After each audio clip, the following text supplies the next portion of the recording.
La bourse de Paris est toujours en hausse en ce milieu d'après-midi. Les investisseurs devront cependant composer sans Wall Street fermée pour cause de Labor Day aujourd'hui aux États-Unis.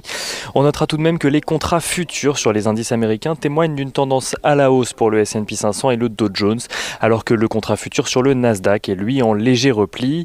Le marché français du coup semble toujours profiter de signaux accommodants, comme tout d'abord l'euro-dollar qui est stable à 1,18 $ pour 1 euro depuis la fin de la semaine dernière, mais aussi les indicateurs avancés en Chine, par exemple avec la forte croissance des exportations chinoises et l'excédent commercial chinois supérieur aux attentes, contrebalancé cependant par un léger recul des importations chinoises sur le mois d'août. Donc, en Europe, la production industrielle allemande ralentit légèrement en juillet. L'Office fédéral de la statistique allemande reste cependant optimiste sur la tendance à long terme.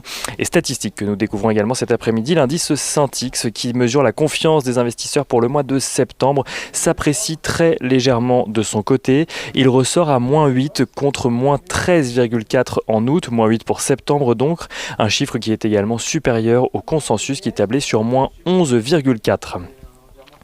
Côté valeur, l'automobile est toujours en bonne position grâce à une note de JP Morgan, en plus de relever son objectif de cours sur Renault de 29 à 32 euros. L'analyste estime que les perspectives générales de production sont positives dans le secteur à la suite d'échanges avec les principaux constructeurs européens. Du côté des autres valeurs, Airbus, Worldline, Téléperformance, Safran ou encore Engie sont également des valeurs très recherchées par les investisseurs qui à l'inverse se désengagent de Carrefour, Accor, Société Générale ou encore Orange. Et pour finir, on regarde un petit peu ce qui se passe ailleurs en Europe. Le DAX est dans le vert également, juste au-dessus des 13 000 points.